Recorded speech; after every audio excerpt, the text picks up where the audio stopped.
ভেনেজুয়েলায় সফল অভিযানের পর আবারও আলোচনায় যুক্তরাষ্ট্রের অভিজাত সামরিক ইউনিট ডেল্টা ফোর্স।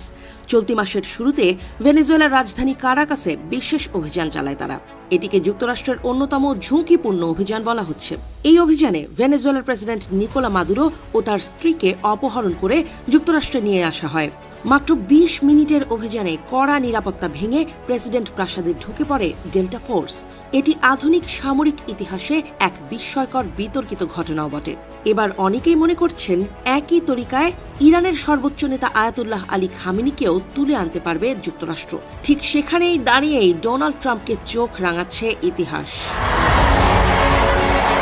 বর্তমানে এই সাফল্যের আড়ালেই রয়েছে যুক্তরাষ্ট্রের সামরিক ইতিহাসের এক করুণ অধ্যায়।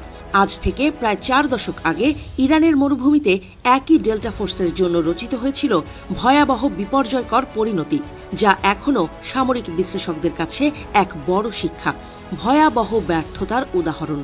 ১৯৭৯ সালে ইরানে ইসলামী বিপ্লবের পর তেহরানে যুক্তরাষ্ট্রের দূতাবাস দখল করে নেয় বিপ্লবী ছাত্ররা। ওই সময়ে ৫২ জন মার্কিন কূটনীতিক ও কর্মীকে জিম্মি করা হয়। দীর্ঘ কয়েক মাস কূটনৈতিক প্রচেষ্টা চালিয়েও তাদের মুক্ত করতে ব্যর্থ হয় যুক্তরাষ্ট্র। এতে তৎকালীন প্রেসিডেন্ট জিমি কার্টারের ওপর রাজনৈতিক চাপ চরমে পৌঁছায়। শেষ পর্যন্ত ১৯৮০ সালের এপ্রিলে প্রেসিডেন্ট কার্টার গোপন সামরিক অভিযানের অনুমোদন দেন। অভিযানের নাম ছিল অপারেশন ইগল ক্ল। এই অভিযানের দায়িত্ব দেওয়া হয় যুক্তরাষ্ট্রের সবচেয়ে প্রশিক্ষিত ও দুর্ধর্ষ ইউনিট ডেল্টা ফোর্সকে।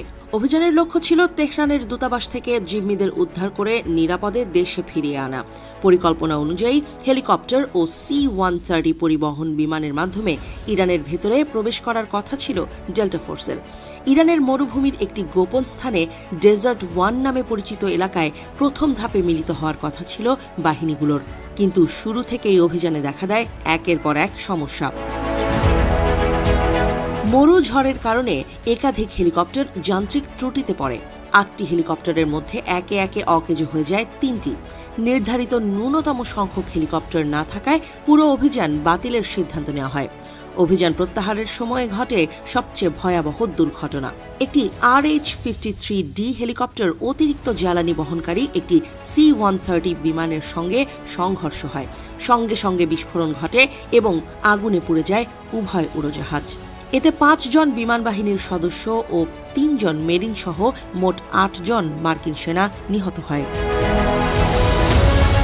ব্যর্থ ওই অভিযানে ডেল্টা ফোর্সকে ফেলে যেতে হয় হেলিকপ্টার, অস্ত্র, মানচিত্র এবং নিহত সহকর্মীদের মরদেহ। বিশ্বজুড়ে সমালোচনার মুখে পড়ে যুক্তরাষ্ট্র।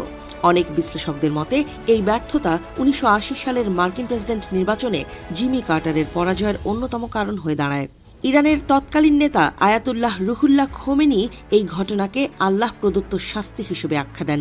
তার মতে বালুঝড় ও মরুভূমির প্রতিকূলতাই ছিল বিদেশি আগ্রাসনের বিরুদ্ধে আল্লাহর প্রতিরোধ।